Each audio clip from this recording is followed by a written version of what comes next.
Hello दोस्तों, कैसे हो आप लोग। एक बार फिर से स्वागत है आपका इस चैनल के ऊपर। तो आज के वीडियो में दोस्तों हम लोग types of water proofing systems use होते हैं वो उसके बारे में डिस्कस करने वाले हैं। पिछला वीडियो अगर आपने नहीं देखा रहेगा तो प्लीज़ उस वीडियो को देख लीजिए। उसके अंदर बेसिक्स मैंने बताया था वाटर प्रूफिंग क्यों यूज़ करते हैं, और उसी वीडियो का ये सेकेंड पार्ट है। आगे बहुत सारे वीडियोज़ आएंगे वाटर प्रूफिंग के ऊपर, तो ये पूरा सीरीज़ कवर की जाएगी इसके अंदर।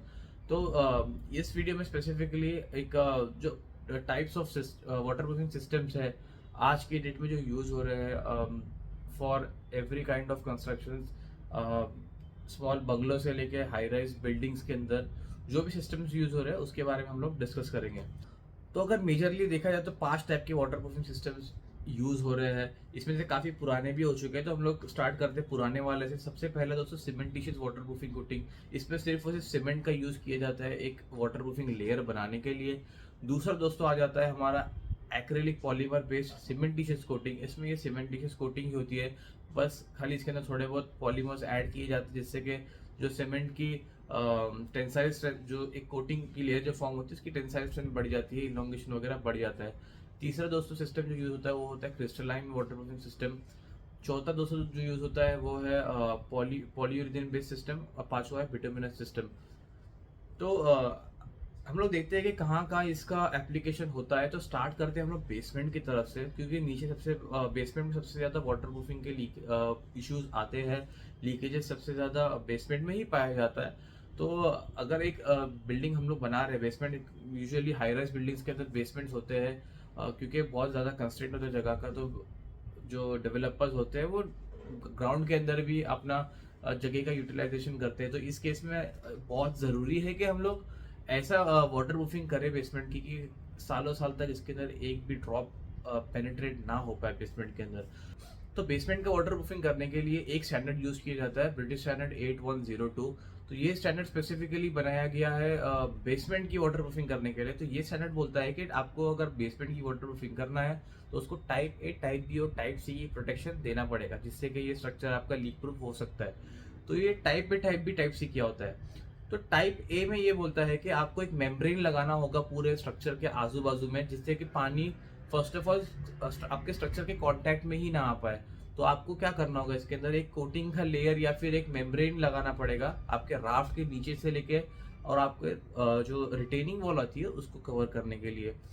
टाइप बी जो होता है उस वो कहता है कि टाइप बी में आपको स्ट्रक्चर के अंदर ही वाटर प्रूफिंग करना है। तो इसके लिए कैसा करना पड़ेगा कि आपको स्ट्रक्चर को ऐसा बनाना है कि वो खुद वाटर प्रूफ बन जाए। तो इसके लिए दोस्तों क्या किया जाता है कि जब फ्रेश कंक्रीट आता है तो उसी के अंदर कुछ वाटर प्रूफिंग कंपाउंड्स को ऐड कर दिए जाते हैं, जैसे कि crystalline water proofing compounds add करते हैं, जिससे कि जो अंदर की क्रैक्स या किसी भी तरह की वॉइड्स अगर कंक्रीट के अंदर आ जाती है तो वो ऑटोमेटिकली सील हो जाती है। ये सारा मैं दूसरे और वीडियोस में बताऊंगा आपको क्रिस्टलाइन सिस्टम कैसे काम करता है। उसके बाद में दोस्तों टाइप सी की प्रोटेक्शन ये मांगता है। ये कहता है कि अगर आपका स्ट्रक्चर बनने के बाद में अगर बेसमेंट के जो अंदर का पोर्शन होता है उसमें किसी भी तरह का वाटर एक्यूमुलेशन नहीं होना चाहिए। मतलब जो स्ट्रक्चर हो जाएगा वो सेल्फ ड्रेन होना चाहिए। मतलब अगर कहीं से पानी जमा होता है तो वो प्रॉपरली ड्रेन होके बाहर निकल जाए, या फिर एक प्रोविजन आपको देना होगा जिससे कि पानी अंदर से आप स्ट्रक्चर के बाहर निकाल सको। तो ये type A, type B, type C का आप प्रोटेक्शन दे देते हो तो आपका एक बेसमेंट पूरा वाटर प्रूफ बन जाता है। तो ये है स्टैंडर्ड BS 8102 के अंदर दिया गया है। आप रेफर कर सकते हो गूगल के ऊपर, उसमें आपको डिटेल में मिल जाएगा। तो टाइप ए की अगर आपको वाटर प्रूफिंग करनी है, आपको मेम्ब्रेन करना है, तो आपको आप दो वेज में कर सकते हो। आप या तो पॉजिटिव साइड से कर सकते हो या नेगेटिव साइड से कर सकते हो। तो वाटर प्रूफिंग में हमेशा एक पॉजिटिव और नेगेटिव साइड याद रखना चाहिए आपको। पॉजिटिव साइड से वाटर प्रूफिंग करना मतलब जब आप पॉजिटिव साइड से करते हो तो आप पानी को स्ट्रक्चर की कांटेक्ट में लाने से पहले ही रोक देते हो, इसको बोलते हैं पॉजिटिव साइड से। और ये सबसे बेस्ट वाटर प्रूफिंग सिस्टम होता है और ये हमेशा सक्सेसफुल होता है।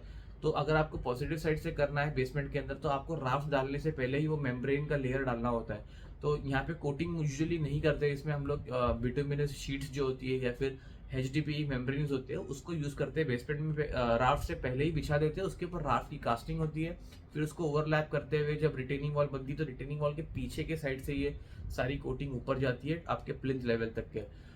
तो ये हो जाता है पॉजिटिव साइड से, मतलब अगर ग्राउंड से कुछ पानी आता है तो वो वहीं पे जो कोटिंग होती है उस पर उसको वो रोक लेता है।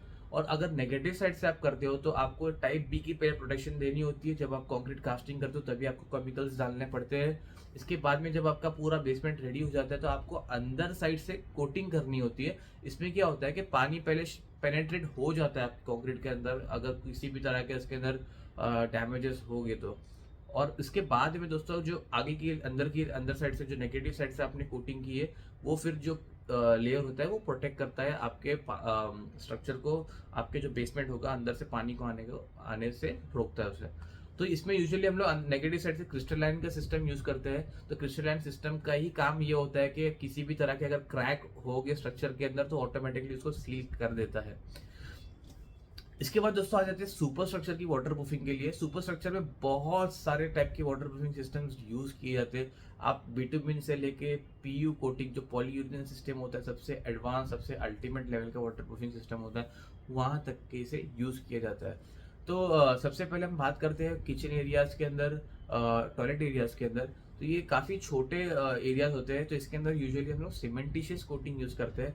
नॉट प्योरली सीमेंटिशियस, बट आजकल जो मैंने आपको बताया एक्रेलिक पॉलीमर बेस्ड 2 कंपोनेंट जो सिस्टम होते हैं उसे यूज़ किया जाता है। एक जगह वो पाउडर होता है सीमेंट का, और एक जगह केमिकल होता है स्पेशल पॉलीमर बेस्ड केमिकल। इसको सीमेंट में मिक्स कर देते तो एक आपको proper high strength tensile strength वाला एक कोटिंग आपको मिल जाता है। तो ये होता है एक एक्रेलिक पॉलीमर बेस्ड सीमेंटिशियस कोटिंग। दूसरा मैंने बताया था आपको पीयू कोटिंग। तो ये काफ़ी एडवांस लेवल का कोटिंग सिस्टम होता है। तभी आपको डिसाइड करना है कि कौन सा सिस्टम कहाँ यूज़ करना है। तो कहीं भी आप सिस्टम प्रपोज कर रहे हो, या आप खुद की बिल्डिंग बना रहे हो, या आप बजटिंग वगैरह कर रहे हो, तो आपको डिसाइड करना होता है कि मेरी रिक्वायरमेंट क्या है और मैं कौन सा सिस्टम वहाँ पे यूज़ करूँ, ताकि कॉस्ट भी जो आपको कम कॉस्ट में सेम बेनिफिट मिल पाए। तो जो पीयू सिस्टम होता है काफ़ी एडवांस सिस्टम होता है, काफ़ी एक्सपेंसिव भी होता है in comparison to the cementitious coating. तो दोस्तों अभी बताता हूँ आपको सिलेक्शन कैसा करना है। तो कैसा होता है, आपका वाटर प्रूफिंग सिस्टम इस तरह से काम करना चाहिए कि किसी भी तरह से पानी को वो अलाउ नहीं करना चाहिए अंदर स्ट्रक्चर में जाने के लिए। तो अगर माइक्रो क्रैक्स होते हैं अगर स्लैब के अंदर या सरफेस के अंदर, तो क्या होता है, ये क्रैक्स के अंदर से पानी पेनिट्रेट करता है, पर्कुलेट करता है, और नीचे की तरफ में आपको जो लीकेजेस वगैरह ऑब्जर्व हो जाते हैं। या फिर किसी भी तरह का डिफेक्ट होगा कंक्रीट के अंदर तो उसमें से, या पोरस कंक्रीट होगा तो उसमें से पानी जाके जो है पेनिट्रेट करेगा और पर्कुलेट करेगा, और नीचे आपको लीकेजेस दिखेंगे। तो आपका प्राइमरी गोल ये होता है कि किसी भी तरह से कंक्रीट के अंदर के क्रैक्स हो गए, जो डिफेक्ट्स हो गए, उसको आपको क्लोज करना है। तो वैसे भी आप जब वाटर प्रूफिंग स्टार्ट करते हो तो सरफेस प्रिपरेशन में जो क्रैक्स वगैरह होते हैं हम पहले ही उसे ओपन कर देते हैं और उसको सील कर देते हैं। बट इन केस फ्यूचर में बिल्डिंग के अंदर डिफ्लेक्शन आता है, अगर हाई राइज बिल्डिंग है तो उसके अंदर विंड्स का बहुत ज़्यादा इफेक्ट होता है, स्वेविंग होती है बिल्डिंग की during high winds and also during earthquakes. तो इस केस में क्या होता है, अगर बिल्डिंग के अंदर ज़्यादा मूवमेंट आता है तो अगेन जो स्लैब्स हो गए वो हो सकता है डिफ्लेक्शन की वजह से या डिफॉर्मेशन, जो इतना जो स्ट्रेन आता है during such condition, crack generate हो सकते हैं। और अगर ऐसे क्रैक जनरेट होते हैं तो ये जब फैलेंगे तो ये कोटिंग को भी फाड़ देंगे। तो इस केस में आपका ये ज़रूरी है कि आपकी कोटिंग जो होगी साथ में क्रैक के साथ में इलॉन्गेट हो पाए। तो ये आपका मेन क्राइटेरिया बनता है। अभी ये डिफ्लेक्शन और ये जो मैंने आपको बताया, ये कब होगा, जब आपकी स्लैब की स्पैनिंग बहुत ज़्यादा होगी, तब ज़्यादा डिफ्लेक्शन होने के चांसेस है। तो अगर टॉयलेट की बात की जाए तो वहाँ पे काफ़ी छोटे छोटे स्पैन के स्लैब होते हैं, तो यहाँ पर हम लोग it's better to use cementitious based coatings. तो आपको सस्ती भी पड़ेगी और इसका इलॉन्गेशन अच्छा खासा आपको इसके अंदर मिल जाएगा। तो मैं आपको बता दूँ 4 क्राइटेरियाज होते हैं जो आपको देखना होता है जज करने के लिए कि कौन सी कोटिंग आपको बेटर सूट करेगी। सबसे पहले आपको देखना होता है कि किसी भी कोटिंग का इलॉन्गेशन कितना होता है। तो यूजुअली सीमेंटिशियस कोटिंग जो होती है उसका 100% इलॉन्गेशन आता है। तो इलॉन्गेशन का एक बेसिक मतलब ये होता है, अगर मैं 100% इलॉन्गेशन बोल रहा था, मतलब वो उसके ओरिजिनल स्टेट के कंपैरिजन में वो 100% एक्सटेंड हो सकता है। मतलब एक नॉर्मल एक कोटिंग का मैं पीस लेता हूँ ना अगर निकाल कर, तो अगर वो 0 mm पे है अगर, तो अगर मैं इसको स्ट्रेच करता तो 100 mm स्ट्रेच हो जाएगा। तो इसको बोलते हैं 100% इलॉन्गेशन। उसके बाद में दोस्तों आता था टेंसाइल स्ट्रेंथ। टेंसाइल स्ट्रेंथ मतलब आपको खींचने पर कब वो ब्रेक होता है, वो that is the tensile strength of the particular coating material. इसके बाद में दोस्तों उसका आ जाता है एडिशन प्रॉपर्टीज। इसकी एडिशन कितनी स्ट्रांग है उस पर डिपेंड करता है। अगर जितनी इसकी एडिशन स्ट्रांग होगी वो डिबॉन्ड कम होगा। और दोस्तों चौथी प्रॉपर्टी आ जाती है कोटिंग की थिकनेस कितनी यूज करनी है। कोटिंग की थिकनेस आपकी जितनी ज्यादा होगी उतनी आपकी कोटिंग स्ट्रांग हो जाती है। तो ये सब क्राइटेरिया होते हैं आपको डिसाइड करना स्पेसिफिकेशन जब आप ड्राफ्ट करोगे वाटर प्रूफिंग का, तो ये सारी चीज़ें आपको मिनिमम एटलीस्ट देखना पड़ेगा, जिससे कि आपका जो सिलेक्शन होगा वाटर प्रूफिंग सिस्टम का वो अच्छी तरह से हो जाएगा और आपको कॉस्ट इफेक्टिव भी रहेगा। तो इसी को अगर हम लोग कंपेयर करते हैं दोस्तों पीयू वाटर प्रूफिंग सिस्टम से, तो उसका मटेरियल प्रॉपर्टीज में आपको बताता हूँ, इलोंगेशन होता है मोर देन 500%, 600%। मतलब उसको स्ट्रेच करेगा तो 600% स्ट्रेच हो जाएगा, इतना स्ट्रांग होता है। और दूसरा उसका जो कोटिंग की थिकनेस होती है मिनिमम 1.5 mm तक की आ जाती है। मिनिमम उसका बता रहा हूँ मैं, 1.5 mm आता है, उसके ज़्यादा भी उससे अगर आप यूज़ करना चाहते हो तो यूज़ कर सकते हो। टेंसाइल स्ट्रेंथ भी मोर देन 3 न्यूटन पर मिलीमीटर स्क्वायर आपको मिल जाती है।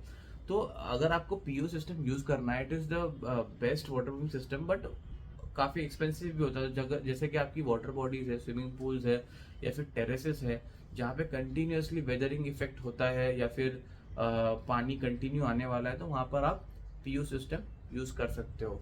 तो दोस्तों मैंने आपको ये बता दिया, काफ़ी बेसिक था। 4 या 5 टाइप के मैंने वाटर प्रूफिंग सिस्टम बता दिए। जो बिटुमेन सिस्टम था मैंने बताया था, वो काफ़ी आउटडेटेड हो गया है, उसको यूजुअली हम लोग नहीं यूज़ करते हैं अभी। आजकल की जनरेशन में आप देखोगे यूजुअली नहीं मिलेगा। खाली ये जब आप फाउंडेशन वगैरह में करते होगे वाटर प्रूफिंग, तभी बिटुमेन सिस्टम हम लोग यूज़ करते हैं। बट इसके अलावा यूजुअली आजकल सीमेंटिशियस और पीयू वाटर प्रूफिंग ही यूज़ किया जा रहा है। तो दोस्तों आई होप ये वीडियो आपको अच्छा लगा रहेगा। फिर भी कुछ डाउट हो गया आपको तो आप मुझे कमेंट सेक्शन में इसके बारे में पूछ सकते हो। एंड वीडियो अच्छा लगा तो वीडियो को लाइक कर देना, शेयर कर देना आपके फ्रेंड्स के साथ। एंड इसके बाद नेक्स्ट वीडियो में हम लोग वापस से डिस्कस करेंगे एक एक टाइप की वाटर प्रूफिंग सिस्टम को। जैसे बेसमेंट का मैंने आपको बताया, क्रिस्टलाइन सिस्टम क्या होता है, मेम्ब्रेन सिस्टम क्या होता है। We will discuss all of this in detail. So दोस्तों फिर से मुलाकात होगी अगले वीडियो में।